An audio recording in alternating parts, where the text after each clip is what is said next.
I don't even know how to start this video. Hello. At this point, I mean, honestly, I just don't even know what to say. I don't know how to start this video. I know I'm coming off probably super awkward. I've been dreading filming this video, but I knew it would be weird for me to just hop back on camera like nothing has happened since I haven't filmed since I think February. I'll be doing my makeup through this video. I don't know how much I'll actually be talking about the makeup. I might go back and forth, but I don't know, this video might come off weird. So from the title of the video, my mother passed away. She passed away on April 18th. So I've had some time to process things. Obviously, not everything is going to be healed, and you know, I know now nothing in my life is going to be the same. I don't want to cry in this video. I do have plans tonight, so I figured I would just do my makeup. I don't know if I'll talk about the makeup. I don't know. I didn't know how. I mean, there isn't a book telling you, like, this is what you need to do when you get back on YouTube after someone passes. Like, I didn't want to just sit down and just talk. I don't know. This whole thing is weird. I just kind of wanted to maybe educate some people about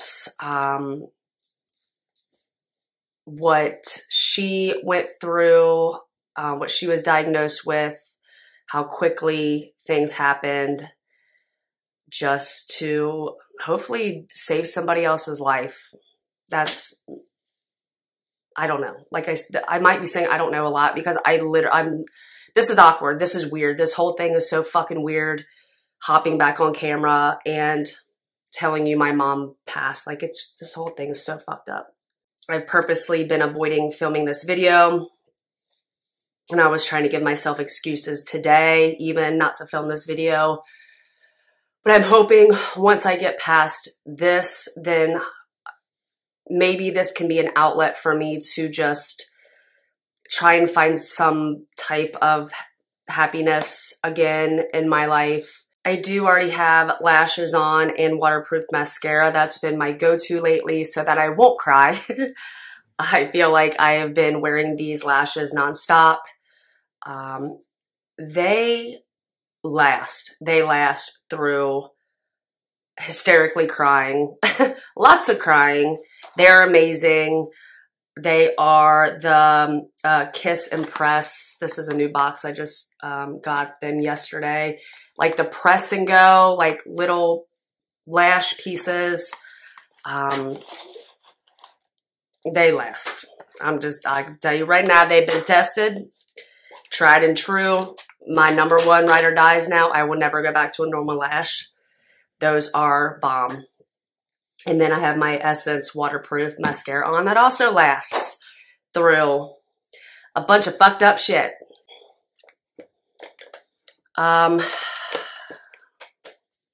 This is so stupid. I'm doing my makeup and telling you my mom passed away. Oh, Lord and Lord. So back in January, January 4th, I was at work. I got a call at work from my stepdad saying that my mom was rushed to the ER.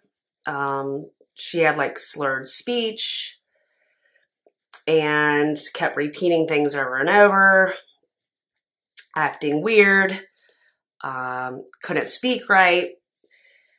They ended up saying that she had a mild stroke from a blood clot and that she would be okay.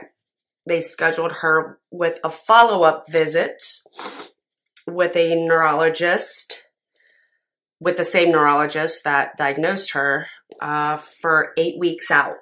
We all kind of were like, okay, she's fine, went back to normal. Okay, we'll just have to watch for the symptoms, just kind of, we're grateful that she was okay.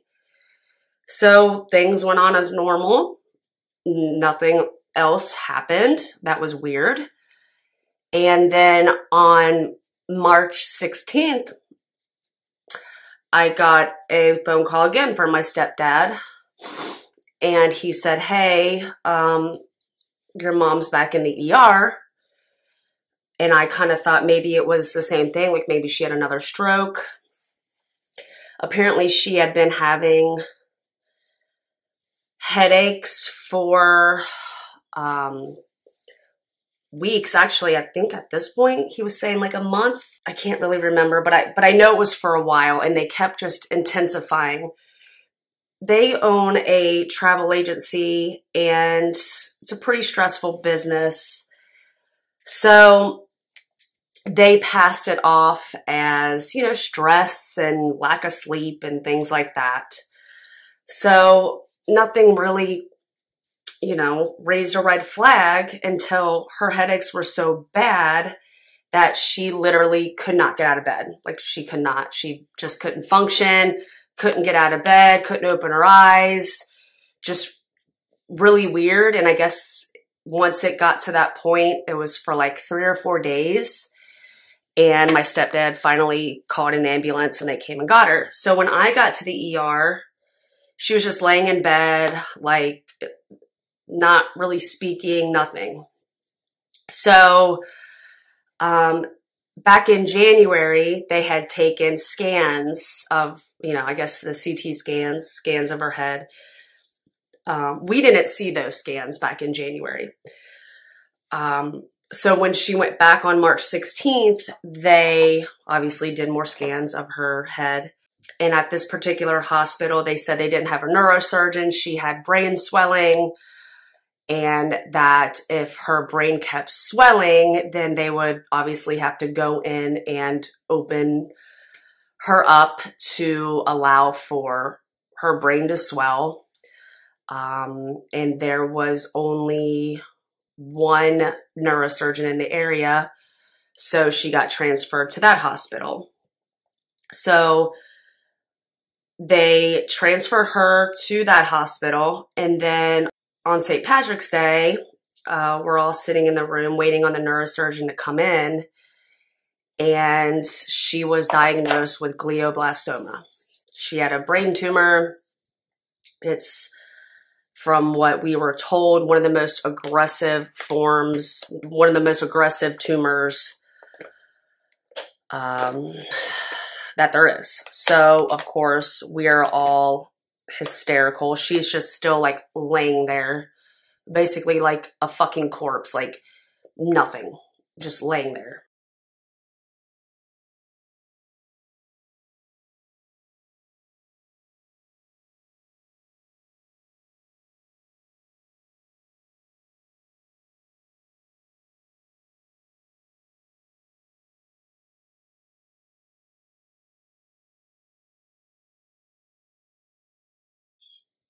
I mean, on that day, we wanted to know, you know, what's the plan? What can be done? You know, we've never heard of this before. And of course, we never thought, you know, we thought she had options. They wanted to do a biopsy to make sure it was glioblastoma. At that time, they didn't actually say that's what it was. That's what they assumed that it was. So they wanted to do a biopsy, and we said, okay. So the biopsy was, I think, 5 days from the day they came in and told us that they think it's glioblastoma. That was on a Friday. So that's kind of what we were waiting on for those 4 or 5 days or whatever. For those 5 days, it was 5 days after. But the next day, so on March 18th, we walk in. She's awake. She's talking, but not normal talking, because where the tumor was, it was on the left side of her brain. And due to the size and where it was affecting her speech and her mobility. So she couldn't really, she was kind of speaking another language in a way, but we had to like guide her to figure out what she was trying to say. And like some things that she would say, like words would be jumbled. Like I remember she was trying to say chickens because I was like showing her pictures of my chickens and stuff. And she would say choices. Like that was her word for chickens. So you just kind of had to like, it was like a game we had to play, like speaking to her, which at first was pretty shocking, but you know, we all thought, well, if this is how it's going to be, like we need to help her, you know, like she really couldn't, she would try and like text or something, but it would come out again like another language. She understood what was going on. Like she understood at that time, like what was, like something was wrong. She didn't fully understand what was wrong. I kind of feel like she wasn't all there due to the brain swelling and all that.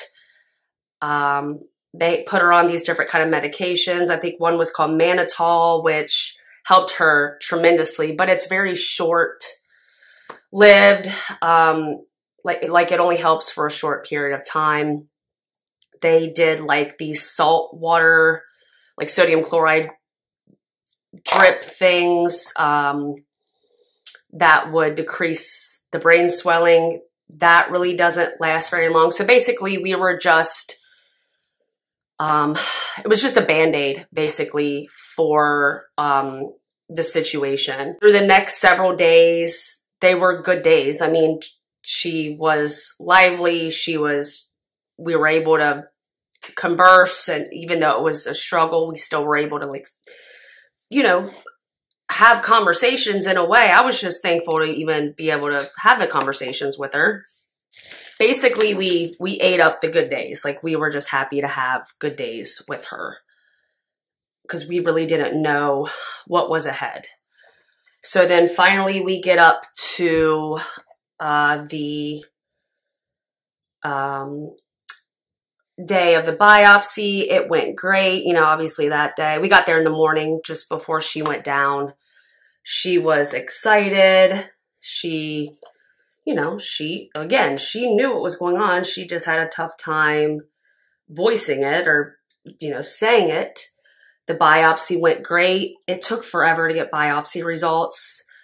They did come in and like speak to her. They told her, you know, she had maybe 2 years.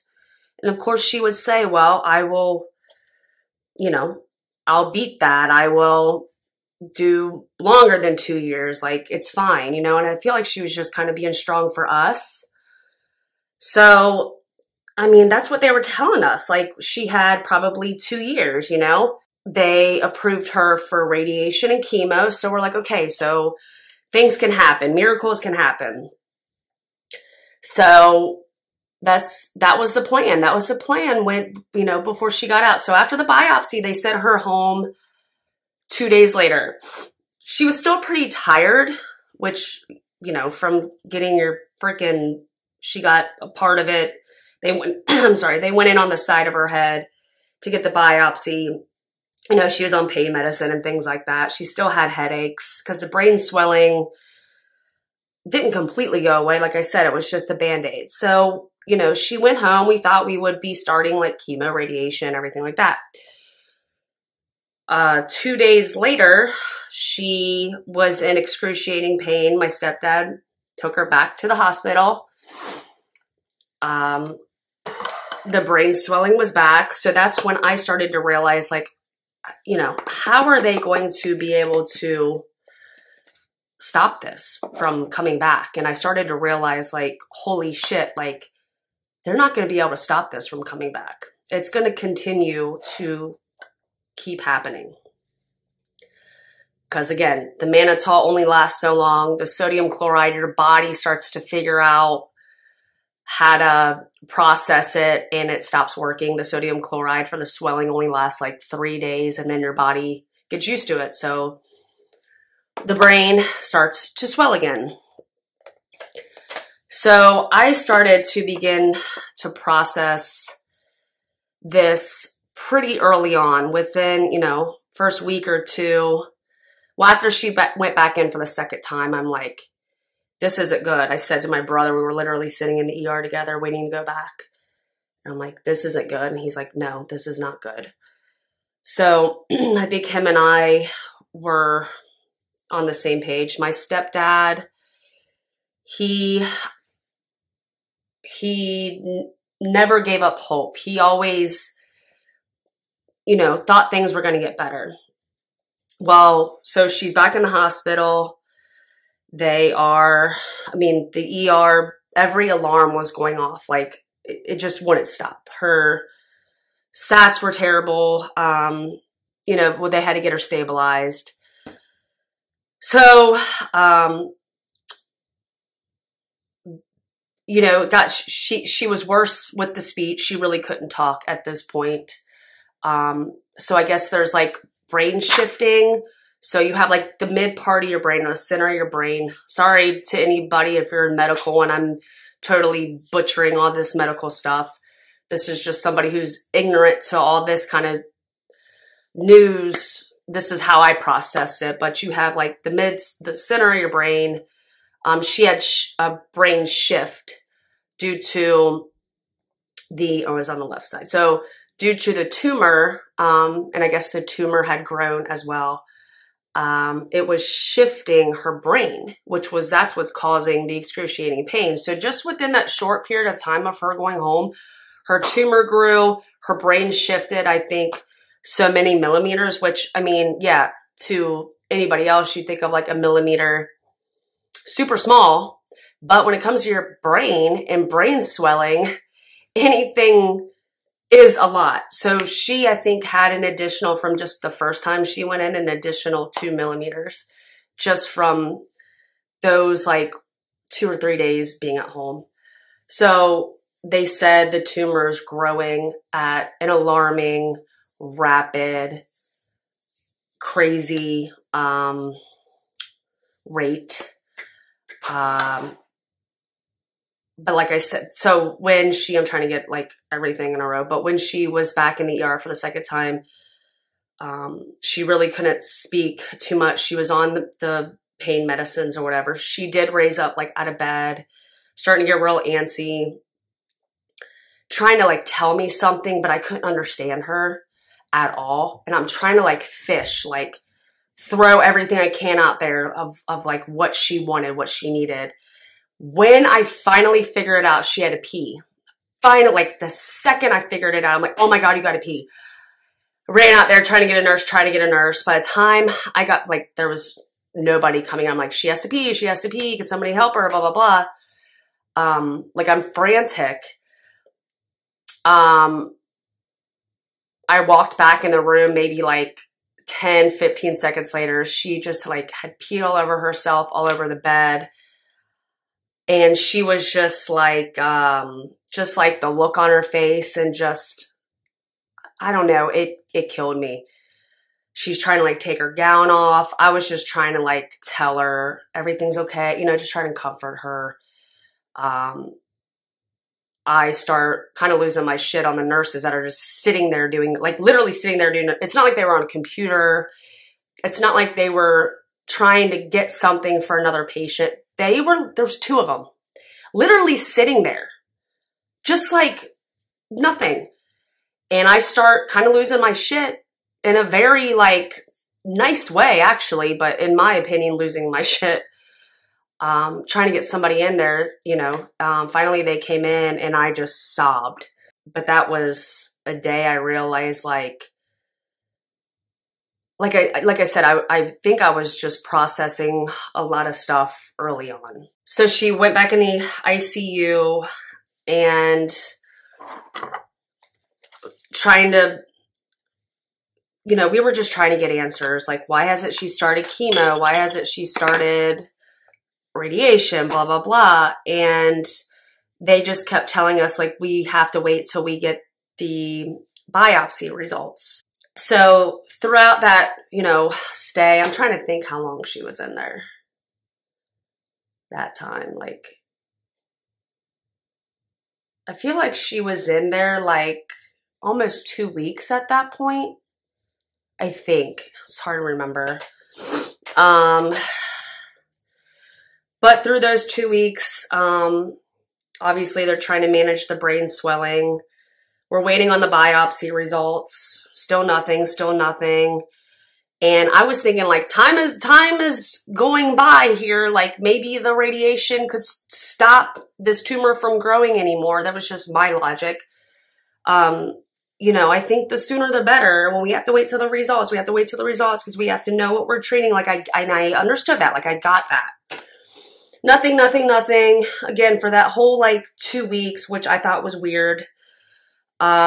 Anyway, she got sent home. We never heard anything. All of a sudden, somebody from chemo radiation came in and said they're going to start. What kind of annoys me is that the lady did say, like, we don't have the results, but we're still going to go through with chemo and radiation. Well, my thought was, if you never needed the results in the first place, why couldn't we have just started it from the get-go? You know, when she was first in there before the second time she went in, which she went in, it was worse. So it's just kind of frustrating, but I think at that point we're all like grateful, like, okay, this is great, blah, blah, blah. Then they told us, best case, she had 6 months. So within that short period of time, we went from like 2 years to then best case 6 months, but probably not 6 months. So that's the second rug we got pulled out from underneath of us. I forgot to do the white balance on my camera before I started. So if any of these frames from here on out are different, I apologize. So where was I? So she went home. I ain't gonna lie, you guys. It was a shit show. It's not like he watches my stuff anyway, but if anybody does watch it, it is what it is because it's the truth. And this is my truth. I'm just going to say it. My stepdad refused all home care, all like home nursing. He just thought, you know, nobody can take care of my wife better than me. And my stepdad is 66, not in the greatest health, back problems. He has gout. He has, I forget what the other thing he got diagnosed with, but he's not like, he's not capable. And it was very frustrating since we kind of had to let him run the show. He went through, he was very angry. He was the way he was dealing with all this was with anger. And he took it out on me. I mean, I was dealing with all this with my mother. But the way he, you know, so I was trying to emotionally, I was dealing with all that emotionally, but then I have my stepfather who is the best guy in the world. He's amazing. He's been in my life since I was 5 years old. I'm 37. I'm about to be 38. So he's been in my life a long time. Amazing guy. This is how he dealt, you know, and now looking back, like, I get it. But so his way of dealing was, I mean, he was just angry. He was angry. And I guess because we're so close, he took it out on me.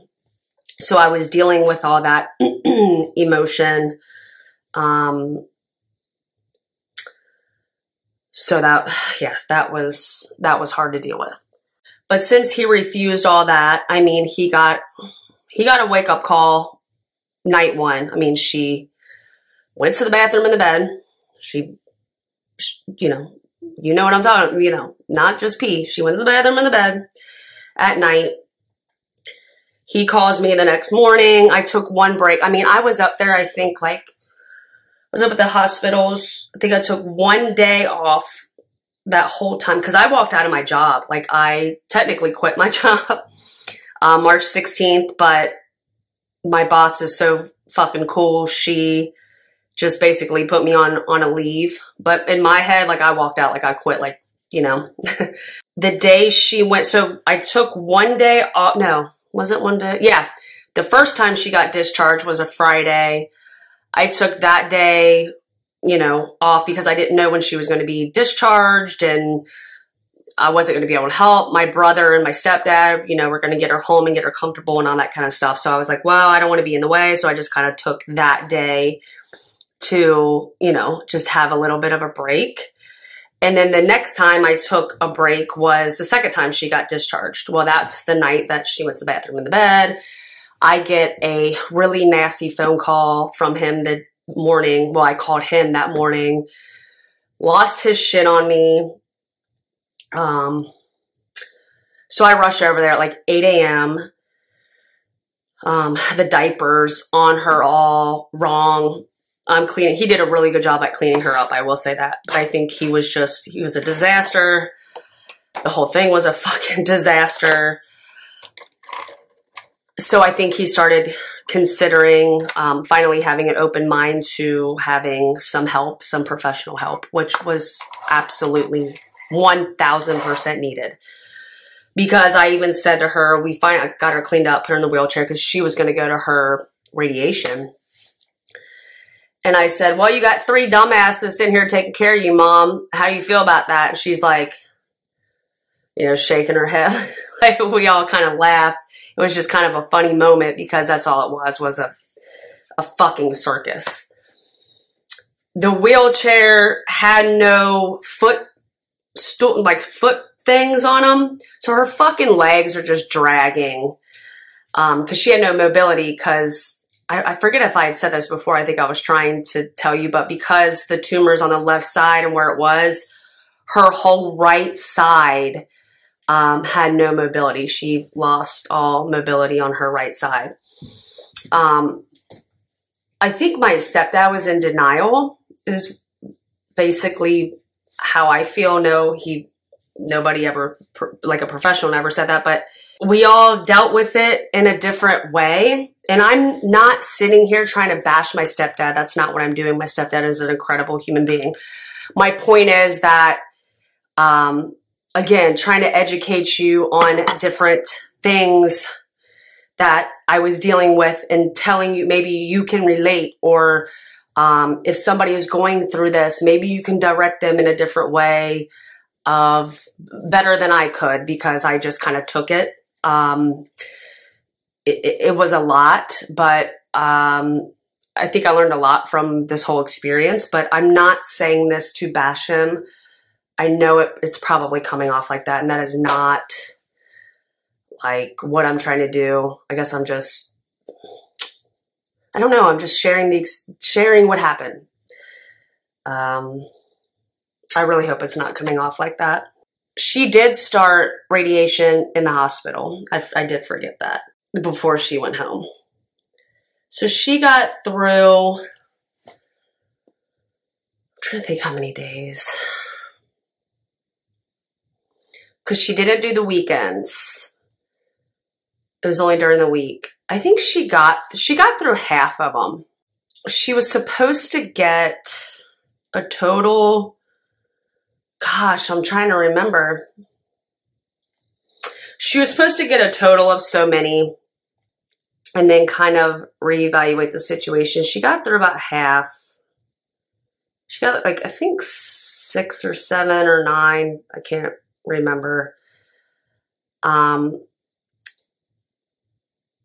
But she also, and we kept getting on the hospital about this, we kept telling them, has she went to the bathroom? Has she went to the bathroom? Like, you know, has she pooped? She went 21 fucking days without pooping, and we kept telling them, like, this, we don't want it to become a problem, because I know some people that, you know, that happens to you when you're just laying in bed. This is another thing I want to tell people, educate people on. You can't just have somebody laying in bed for days and days and days, or weeks and weeks and weeks, and them not take a shit. So it's so frustrating because they're ordering her food and she's eating, you know, majority of the time she's eating, but she's laying in bed. She's on pain medicine, which is also can constipate you. And they aren't giving her like any stool softeners, Miralax, anything. And I have cystic fibrosis, so I know a lot about having belly problems. So you know, my stepdad and I were on them about it, and that's what just so fucking frustrating. So she, again, once she got home or whatever, they did finally start her on Miralax. I think it was like twice a day, and then I think stool softeners, whatever, finally, because I realized, oh yeah, I mean, her belly was huge. My mom was a small woman, a skinny woman. So she looked 8 months fucking pregnant, and we're like, there's a problem here. So finally they did start her on stuff right before she left. And on a Wednesday, finally, a home care person came over and just to evaluate the situation. I guess that's what they do. And she said that her stomach, like, it was an emergency. She needed to get to an emergency room with her stomach. There's zero sounds. Nothing is moving. You know, bad things can happen. She needs to go straight to the ER. Well, my stepdad wanted to get her chemo in before she went. So did that and then went straight to the ER. So this is the third time she was in the ER. And I think they were just trying to, and at this point my mom was basically like,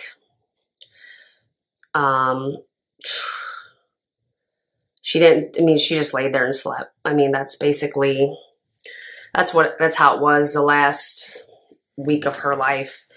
No quality of life, no nothing. And of course, at that time, I was thinking, like, is this, like, what kind of quality of life is this? Like, she hadn't eaten at that point in a couple days. And then anyway, what day was that? Like, so that was on a Wednesday, the third time she went in. They were trying to discharge her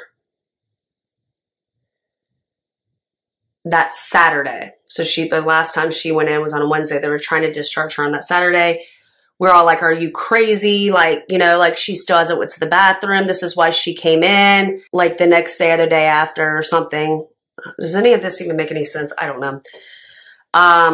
They said that she went to the bathroom, that they finally were able to get stuff out of her, and that it was a lot.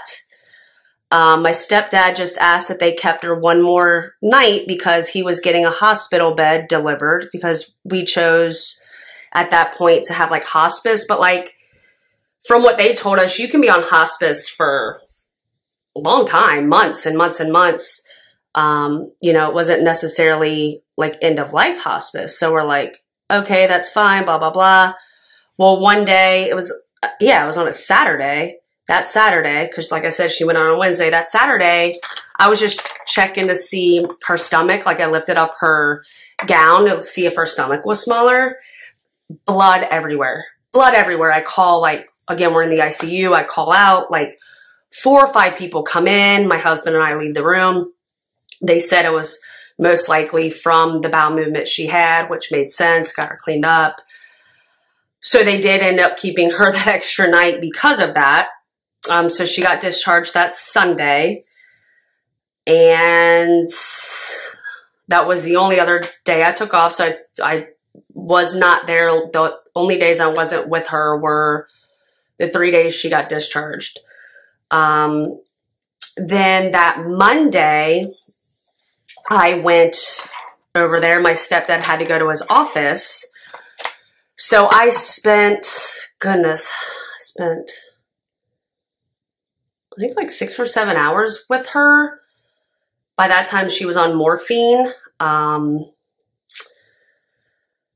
there was something about the whole situation. Like I said, I knew she hadn't eaten since like at least that Wednesday.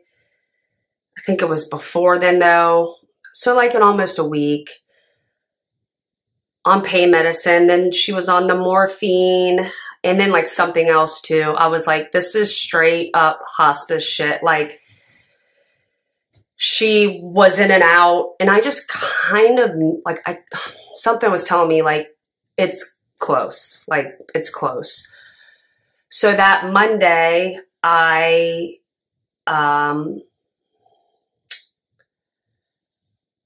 April 17th. So the day before she passed, I'm trying not to cry.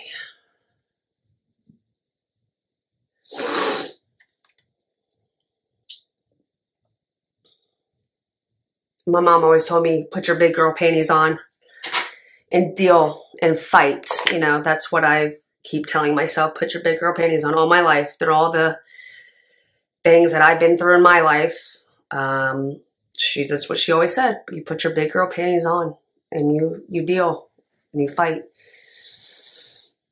So I'm putting my big girl panties on right now, Ma.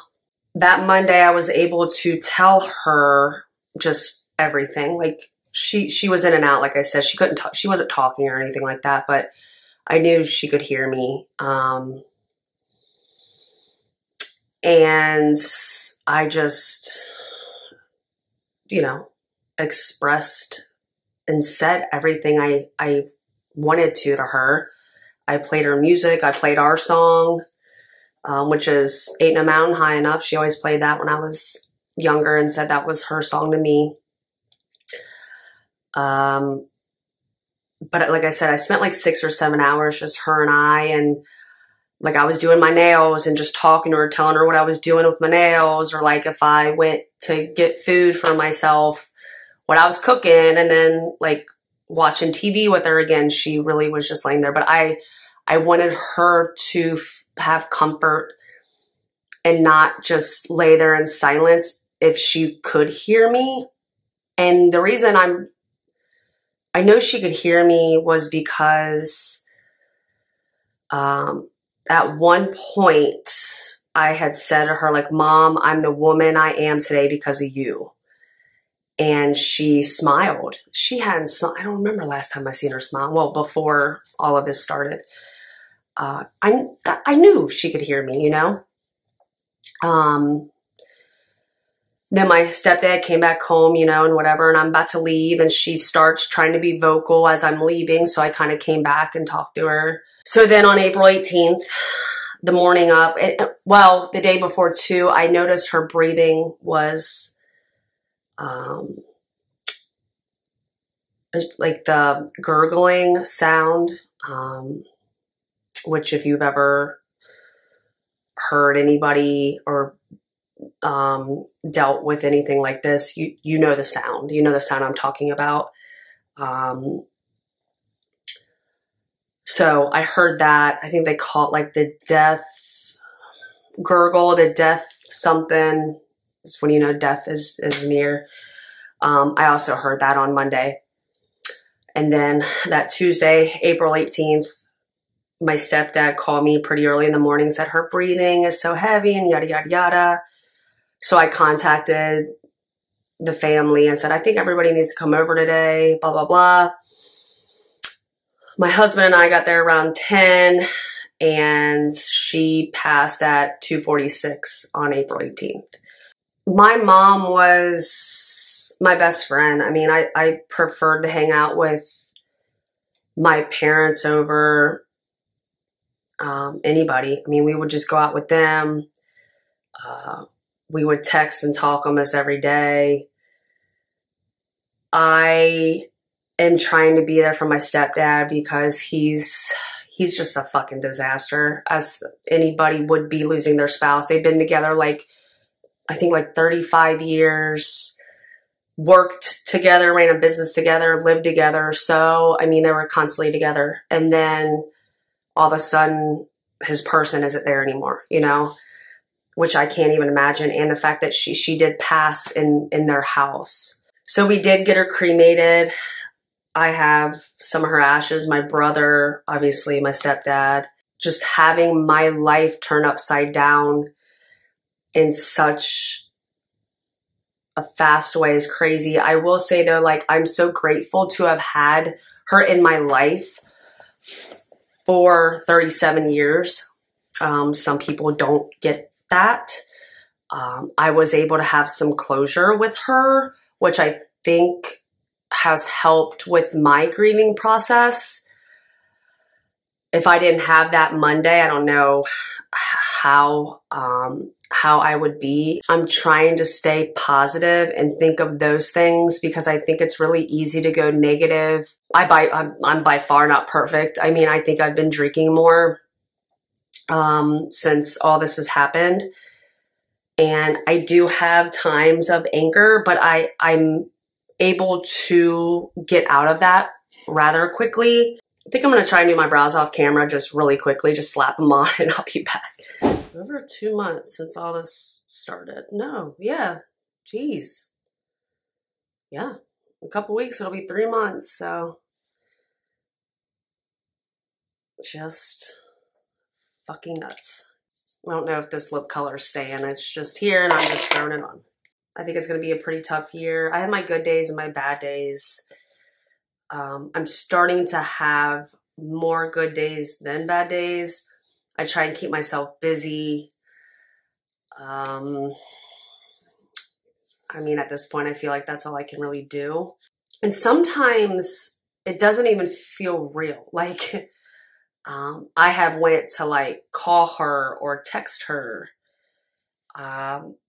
Just weird shit. Like I sometimes just pretend that she is alive, you know, even though it's kind of fucked up. But, you know, I'm assuming the longer, you know, that things, you know, I don't even know what I'm trying to say, but like, you know, when things come, like her birthday is this month in June. And, you know, first time she won't be here, you know, and then my birthday and then the holidays. Like, so I think there's going to be times where things are more difficult and harder.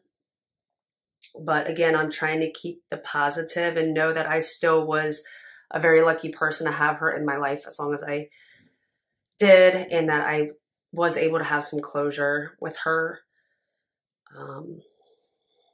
So I can't, this color. So I'm hoping I can get back to filming YouTube videos. I really haven't even been wearing makeup. This is the first time I'm like having like a full face of makeup on. So I think that is the end of this video. I hope it made sense. I'm sorry if this is weird. It's weird to me. This whole video is weird to me. I just knew that I had to tell you what's been going on instead of jump back on after like 3 months. Like, hey, here's an Amazon haul or something like that, you know? So, yeah. Hopefully I'll be back sooner than later. But like I said, I have plans tonight, so I need to get going with that. And I hope to make another video soon. Thanks for watching.